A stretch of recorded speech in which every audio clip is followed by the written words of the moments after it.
I'm Dr. Elizabeth Quiles, and my topic for today is the Sporeformers.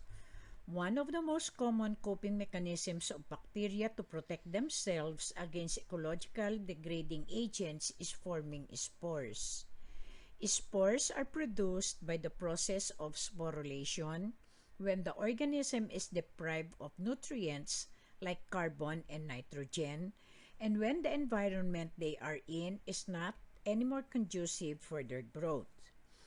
Spores are highly resistant dormant bodies that carry all the genetic material as is found in the vegetative form, but do not have an active metabolism, and bacterial spores do not have a role in reproduction, unlike the spores of fungi. For today, I am going to discuss bacteria that produce spores. These bacteria are gram-positive bacilli and are medically important, especially to humans. These bacteria are grouped into anaerobic spore formers and aerobic spore formers. Anaerobic spore formers includes the Clostridium organisms, and among the different Clostridium, the important organisms to humans are Clostridium perfringens, Clostridium tetani, Clostridium botulinum, and Clostridium difficile. For the aerobic spore formers, that would include the Bacillus species, Bacillus anthracis, Bacillus cereus, and Bacillus subtilis. Species under the genus Clostridium share common characteristics. All of them are characterized by the presence of spores, except for Clostridium perfringens that rarely produce spores. All of them are strict anaerobes except for Clostridium tertium and Clostridium histolyticum. And all of them have gram-positive cell wall structure except for Clostridium ramosum that have gram-negative cell structures. Clostridium organisms are found in soil, water, and sewage, and they are part of the normal flora of the gastrointestinal tract. Most of them are harmless saprophytes, and some cause human infections. The pathogenicity of Clostridium can be attributed to their ability to survive adverse environmental conditions through spore formation. And they are capable of rapid growth in enriched anaerobic media, and also they are capable of producing toxins. Clostridium perfringens are large rectangular gram-positive bacilli that rarely produce spores. They exhibit rapid spreading growth, and they are beta hemolytic and exhibit double zone of hemolysis on blood-containing media. They multiply rapidly inside the host. There are 5 types of Clostridium perfringens, type A to type E, and this typing is based on the toxins produced. Type A is the most common cause of human infections. Clostridium perfringens also produce major lethal toxins that includes the alpha toxin, the beta toxin, epsilon toxin, and iota toxin. Alpha toxin is a lecithinase that causes lysis of erythrocytes, platelets, leukocytes, and endothelial cells.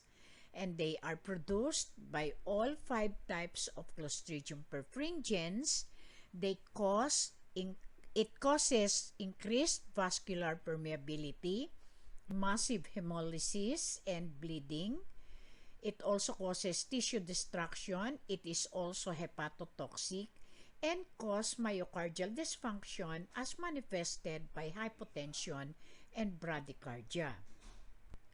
Beta toxin causes intestinal stasis and loss of intestinal mucosa, and it is responsible for the necrotic lesions in necrotizing enterocolitis. Epsilon toxin increases vascular permeability in the gastrointestinal wall, and the iota toxin which is produced by type A Clostridium perfringens have necrotic activity and increases vascular permeability. Now, this is the picture of the gram staining of Clostridium perfringens in a wound specimen.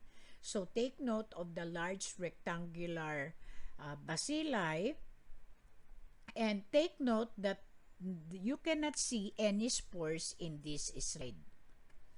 Now, another toxin produced by Clostridium perfringens is the enterotoxin, which is produced primarily by type A strains.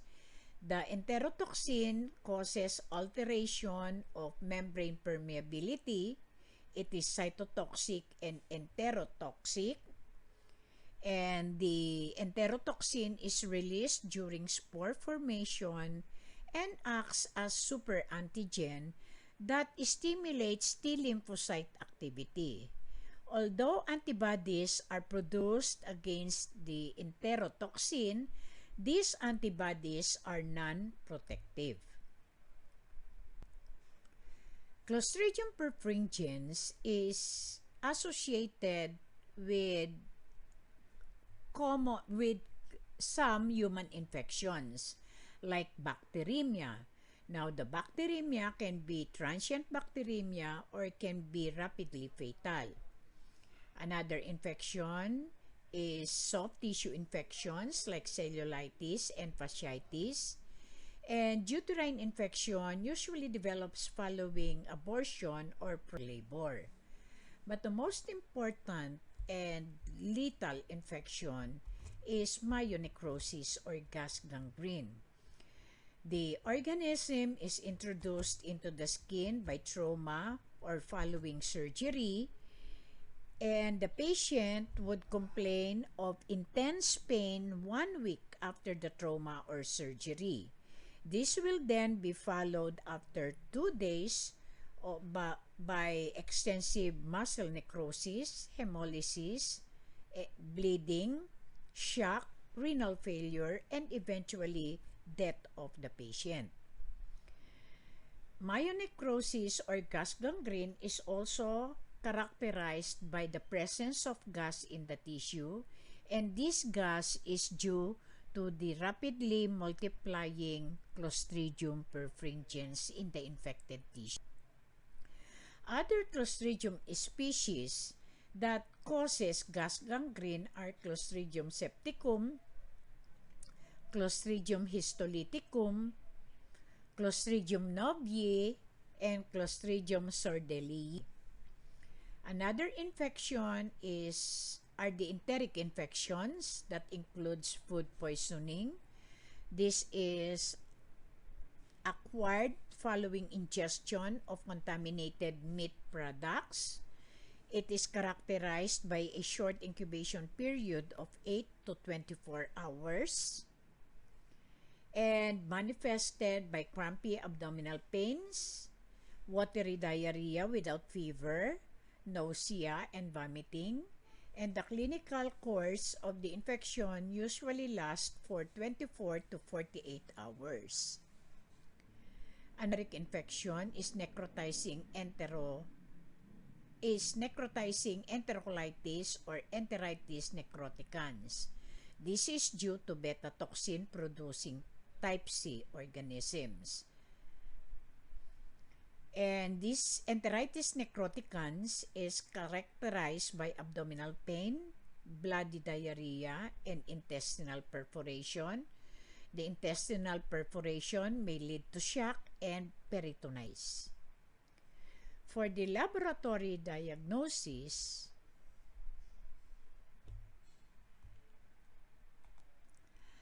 the 5 types of Clostridium perfringens produce not one but sometimes 2 or 3 major toxins. Type A produces the alpha toxin. Type B produces alpha, beta, and or epsilon toxin, while type C is capable of producing alpha and beta toxin, type D alpha and epsilon toxin, and type A produces alpha and iota toxin. For the laboratory diagnosis of Clostridium perfringens, that would include microscopy of the specimen, which I have shown you earlier. So you will find the gram-positive bacilli in the absence of leukocytes and spores. Also, culture will show a rapid growing colonies, and recovery of the bacilli from food and from the feces, and a positive result would be more than 10 bacteria per gram of the food or the feces. For treatment, for soft tissue infections, surgical debridement and high doses of penicillin is important, while for food poisoning, since this is a self-limiting infection, there is no need for antibiotic. Another Clostridium is Clostridium tetani. These are large, motile, spore-forming gram-positive bacilli that produce round terminal spores. And because of these terminal spores, they assume the characteristic drumstick appearance. Clostridium tetani are strict anaerobes and they do not have capsule. There are 11 strains of Clostridium tetani which are based on differences in flagellar antigen. Clostridium tetani is found in the soil and produces 2 toxins, the tetanospasmin and tetanolysin. The tetanospasmin is a neurotoxin. It binds with the gangliosides and blocks the release of inhibitory neurotransmitters at the inhibitory synapses.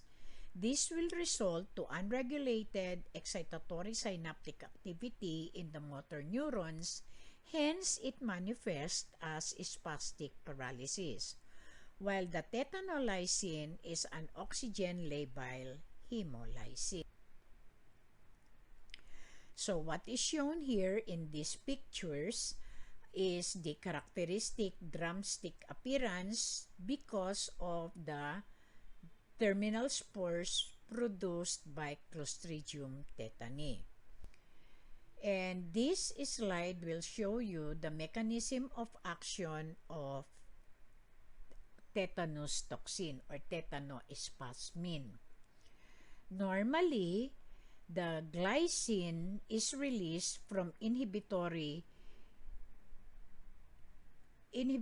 neurons that stops or inhibits acetylcholine release. And because of that, it would cause relaxation of the muscle. On the right side of the picture, in case of tetanus, the tetanospasmin will inhibit the release of glycine or the inhibitory neurotransmitters, and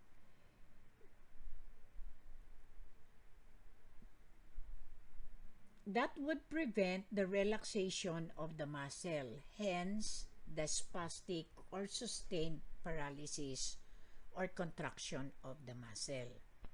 There are different forms of tetanus. The most common form is generalized tetanus, and this is manifested by trismus or lockjaw due to the involvement of the masseter, also manifested by sardonic smile or risus sardonicus because of the sustained trismus, and persistent back spasm or opisthotonus. Another form of tetanus is localized tetanus, and the infection is confined to the muscle at the site of primary infection. Although there is a variant of localized tetanus, cephalic tetanus, which is highly fatal. Another form is neonatal tetanus or tetanus neonatorum. The initial site of the infection is the umbilical stump, and neonatal tetanus also manifests as has the same manifestation as that of generalized tetanus. So this picture shows the facial spasm and the risus sardonicus in a patient tetanus. This is the heightened extensive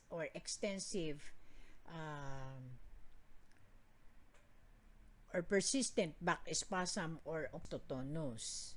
Now for the laboratory diagnosis,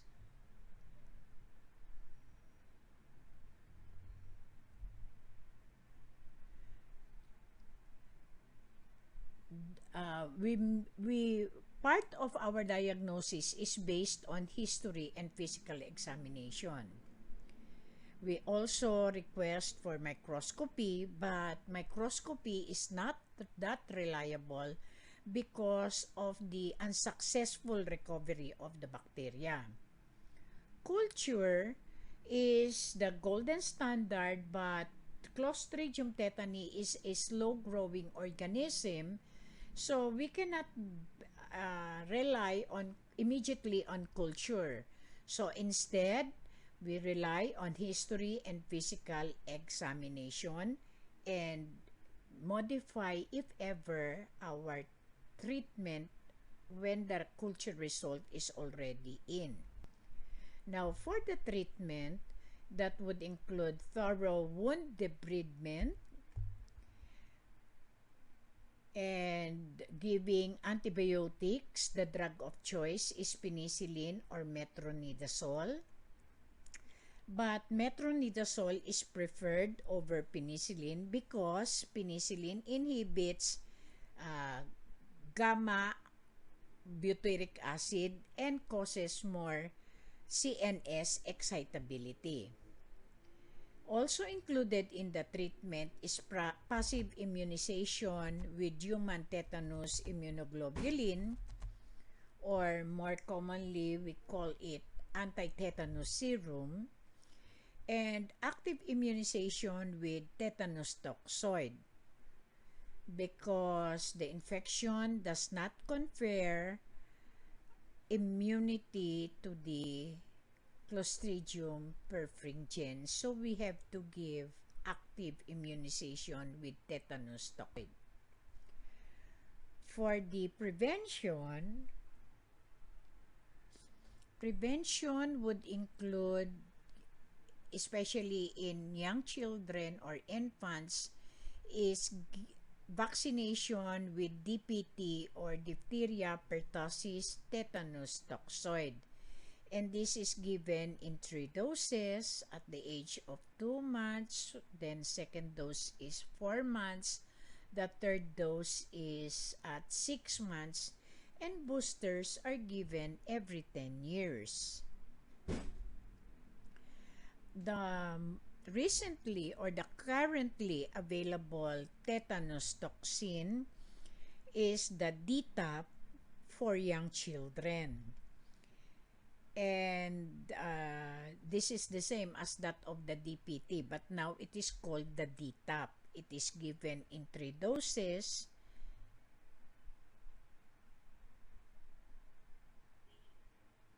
While for preteens, what we give is the Tdap or the tetanus, diphtheria, and the acellular pertussis toxin. And this is given 11 to 12 years, while the TD or tetanus and diphtheria for adults is given every 10 years. Now, another Clostridium organism is Clostridium botulinum. There are 4 groups of Clostridium botulinum, types 1 to types 4. Types 1 and 2 are the most common causes of human infections. Clostridium botulinum also produce 7 toxins, toxin A, B, C, alpha, D, E, F, and G. But toxins A, B, E, and F are associated with human infections. Now, there are other species that produce botulinum toxin. Clostridium butyricum produces type E toxin. Clostridium baratii produces type F toxin. Both Clostridium butyricum and Clostridium baratii rarely cause human infections. Now, the other organism is Clostridium argentinense that produces type G toxin, but this does not cause human infection. Now, the botulinum toxin is divided into 2 subunits: the neurotoxin subunit and the non-toxic subunit.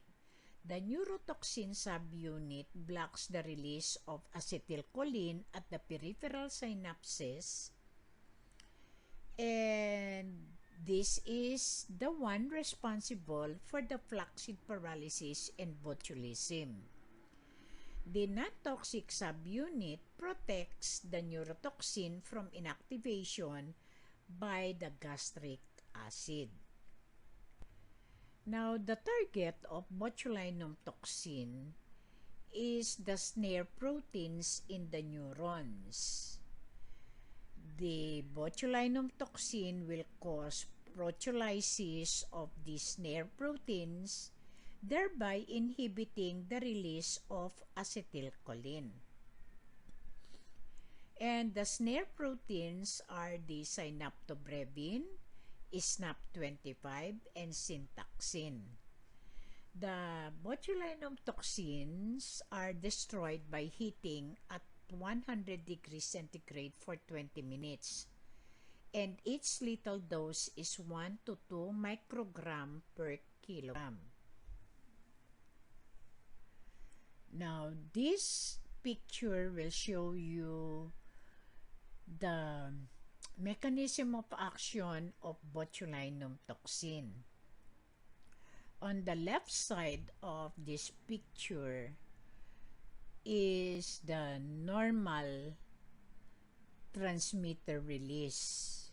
So take note of the snare proteins, the synaptobrevin, syntaxin, and SNAP25.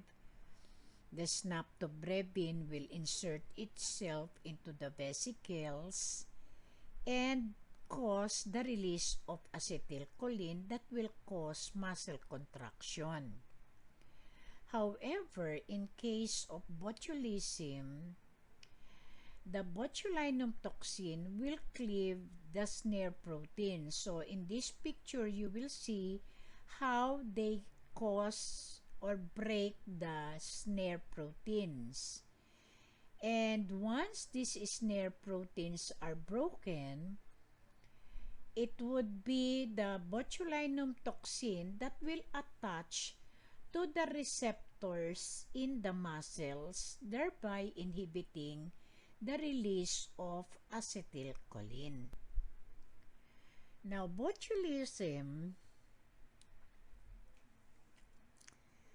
may present as classical botulism or foodborne botulism.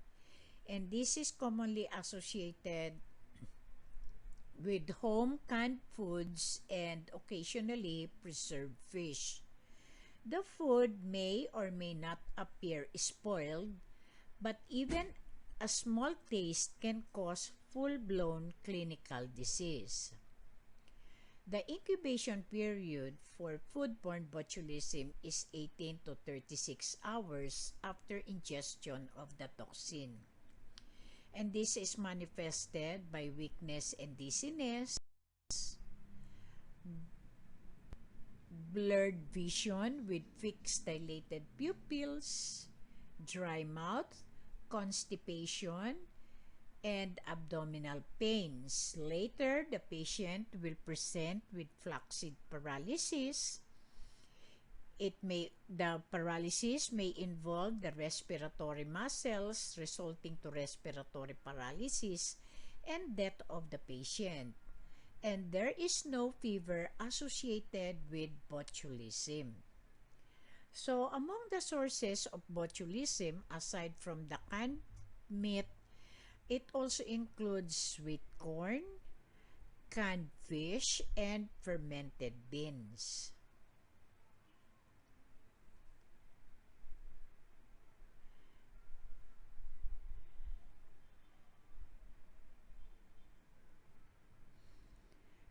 Another form of botulism is infant botulism. This is common among infants less than 1 year of age, with the peak age incidence between 1 to 6 months of age. They present with non-specific initial symptoms like failure to thrive or constipation, and later the patient will present with flaccid paralysis and respiratory arrest. It has been shown that infant botulism is associated with unpasteurized honey and has been implicated in sudden infant death syndrome. Now, these are the pictures of infant botulism. Take note of the hypotonia or decreased muscle tone as manifested by the infant. This is also known as fluffy infant syndrome. Another infection is wound botulism, and this is associated with skin popping using contaminated black tar, heroin.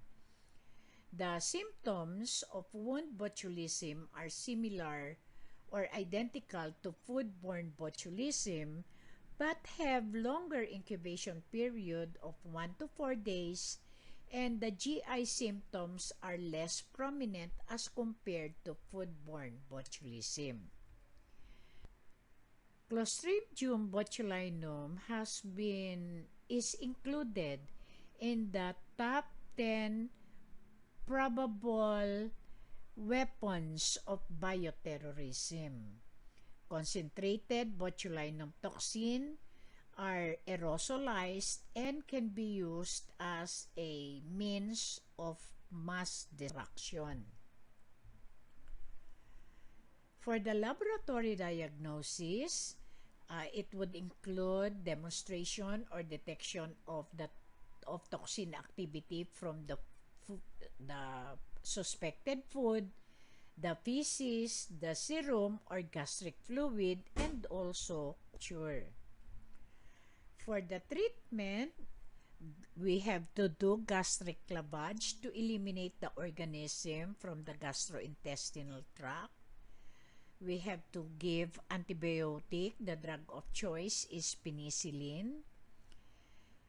Also, trivalent botulinum antitoxin must be given to neutralize the circulating toxin.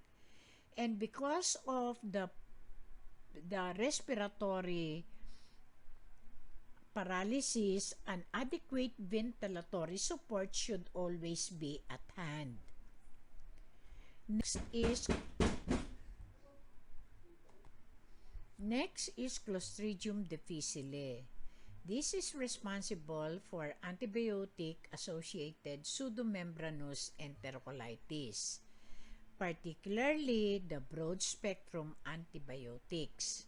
Antibiotics alters the normal enteric flora and allows overgrowth of the organism that would produce toxin, hence the disease production. There are two toxins produced by Clostridium difficile, the enterotoxin or toxin A, which is chemotactic for neutrophils with infiltration of polymorphonuclear cells into the ileum and causing the release of cytokines. They also have cytopathic effect and increase vascular intestinal wall permeability and diarrhea with hemorrhagic necrosis.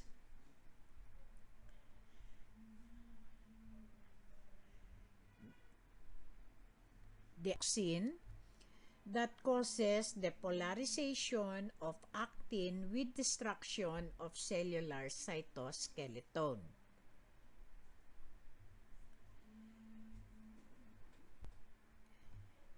In the United States and Europe, they were able to discover a new strain of Clostridium difficile. This new strain is the one that caused an outbreak in the United States and Europe, and it is highly virulent and cause more severe disease. It is associated with higher mortality and increased risk of relapse and more complications. The new strain of Clostridium difficile produced the binary toxin, which facilitates the adherence of the organism to the surface of epithelial cells. This new strain is also resistant to fluoroquinolones. Now, the antibiotics that are frequently associated with pseudomembranous enterocolitis are ampicillin, clindamycin, lincomycin, and the fluoroquinolones. But take note, other antibiotics are also capable of producing pseudomembranous, are also associated with pseudomembranous enterocolitis. For the laboratory diagnosis, that would include the detection of the cytotoxin or the enterotoxin or even the toxin genes in the feces by nucleic acid amplification technique, and also isolation of the organism through culture. For the treatment, in cases of mild infection, you just discontinue the antibiotic. But in severe cases of pseudomembranous enterocolitis, aside from discontinuance of the antibiotic, we have to treat them with vancomycin and metronidazole. Now, the second group of spore formers are the aerobic spore formers. The Bacillus anthracis, Bacillus cereus, and Bacillus subtilis. Bacillus anthracis are large gram-positive bacilli that are arranged in long chains, giving it the characteristic bamboo fishing rod appearance. They produce spores and they are encapsulated. On culture, they produce serpentine chains of bacilli that appears like medusa head or curled hair-lock in appearance. Bacillus anthracis could also be a major agent of bioterrorism. For the antigenic structures of Bacillus anthracis, that would include the capsular antigen or polypeptide capsule, and this is consist of D-glutamic acid, and as we all know, the capsule is antiphagocytic. Another antigenic structure is the somatic antigen or the polysaccharide cell wall, but the somatic antigen has no role in the virulence of Bacillus anthracis. And another antigenic structure are the exotoxin components. That includes factor 1 or the edema factor, factor 2 or the protective antigen, and factor 3, the lethal factor. These exotoxin components are non-toxic individually. But when combined, these individual toxins form important toxins. So, protective antigen plus edema factor produces edema toxin. Protective antigen plus the lethal factor produces the lethal toxin. The protective antigen binds with two host cell receptors that results to the formation of complex. This complex enhances endocytosis. The lethal factor is a zinc-dependent protease that cleaves the mitogen-activated protein kinase and cause cell death. While the edema factor increases intracellular cyclic AMP levels, hence causing edema.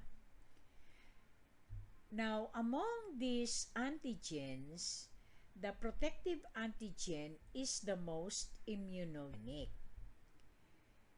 The virulence of Bacillus anthracis can be attributed to the capsule, to the edema toxin for fluid that is responsible for fluid accumulation, the lethal toxin that promotes lysis of macrophages, and the release of tumor necrosis factor. And both the edema factor and the lethal factor inhibits the host's innate immune system. So this picture shows you the characteristic bamboo fishing rod appearance because of the large rectangular gram-positive bacilli that are arranged in long chains. And this is the culture showing the medusa head colonies or the serpentine core formation. Okay. So for the infections,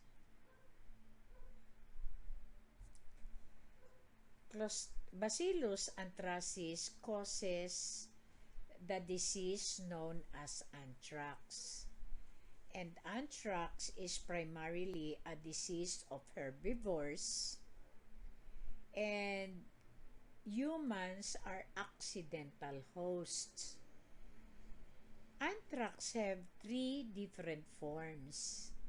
The cutaneous anthrax, which is acquired through inoculation through open skin or breaks in the skin. Pulmonary anthrax, which is acquired through inhalation of the spores. And GI anthrax, acquired through ingestion of the contaminated or infected meat. The cutaneous anthrax initially present as painless papule at the site of the inoculation, which appears around 12 to 36 hours after entry. Later, the papule will become vesicle, and then it will develop into pustule. The pustule will rupture and leave behind a necrotic ulcer with a blackened scab known as eschar. It is also associated with painful lymphadenopathy and massive edema. Cutaneous anthrax accounts for 20% mortality rate. So this is the picture of cutaneous anthrax, and take note of the eschar or the blackened scabs.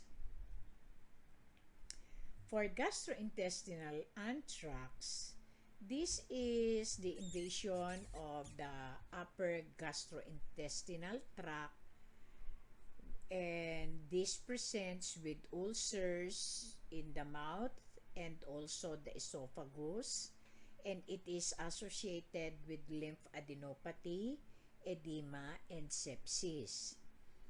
Invasion of the cecum will present as nausea and vomiting and may result to systemic disease. And the mortality rate for GI anthrax is almost 100%.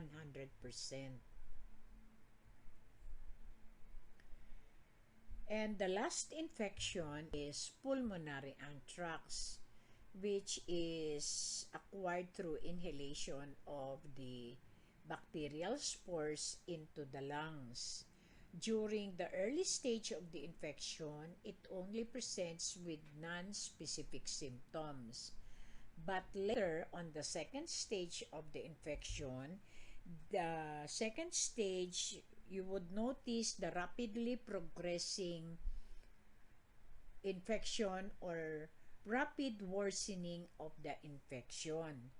And this is manifested by fever, edema, enlargement of the mediastinal lymph nodes, and then later there will be sepsis, meningitis, or hemorrhagic pulmonary edema. But in anthrax, pneumonia rarely develops. Shock and death would follow within 3 days from the initial symptoms. Now, this is the radiologic picture of pulmonary anthrax. So take note of the widening of the mediastinum, which is due to the massive enlargement of the mediastinal lymph nodes. For the laboratory diagnosis, we can request for gram stain, culture. The culture will show gray to white colonies with ground glass appearance, and also coma-shaped outgrowths or described as medusa head colonies. You can also demonstrate the spore of Bacillus anthracis, or you can request for direct fluorescent antibody. For the prevention of anthrax, that would entail vaccination of the entire animal herds and vaccination of high-risk individuals. So who are these high-risk individuals? The farm workers, animal handlers, even those working in slaughterhouses, and also veterinarians. For the control of the infection, the animal carcasses must be disposed properly. And this can be done by burning or by deep burial in lime pits. Also, in the control includes the contamination of animal products by autoclaving, also wearing of protective clothing and gloves, and active immunization with live attenuated vaccine. For the treatment includes penicillin, but this should be combined with either gentamicin or tetracycline. Or in cases of resistance to penicillin, you can an alternate drug is ciprofloxacin or doxycycline, and you can combine these two, any of these two, with rifampicin, vancomycin, clindamycin, clarithromycin, or imipenem. Next, Bacillus cereus. Bacillus cereus is an organism of low pathogenicity and low virulence. They are opportunistic pathogens and only cause infections in immunocompromised individuals. Bacillus cereus causes food poisoning, panophthalmitis, and sepsis. Bacillus cereus is resistant to penicillin and cephalosporin. The food poisoning of Bacillus cereus is mediated by one of the two toxins, the heat-labile enterotoxin, which is associated with the diarrheal form, and the sources are meat dishes and sauces. While the heat-stable enterotoxin is associated with the emetic form, and the source are the rice dishes. That is why Bacillus cereus is most commonly implicated as the cause of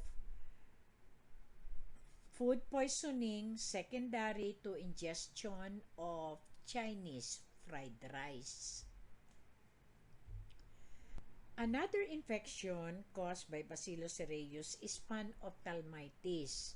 This is a traumatic eye infection, and the manifestations and severity of the infection is due to the three toxins, the necrotic toxin, the cereolysin, and the phospholipase. And this is the appearance of the eye that is affected by Bacillus cereus. So take note of the necrotizing ring infiltrates in the eyes. Now, for the treatment for gastroenteritis, we only have to replace the lost fluids and electrolytes. But for other infections like the panophthalmitis, immediate treatment with vancomycin, clindamycin, ciprofloxacin, or gentamicin is important.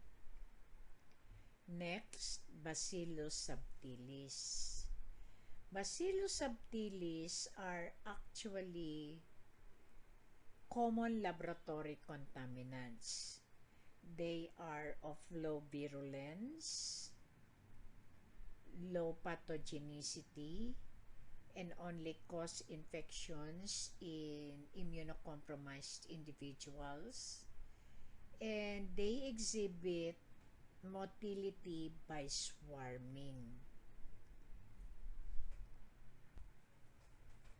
So that's it for my lecture on spore formers. Thank you.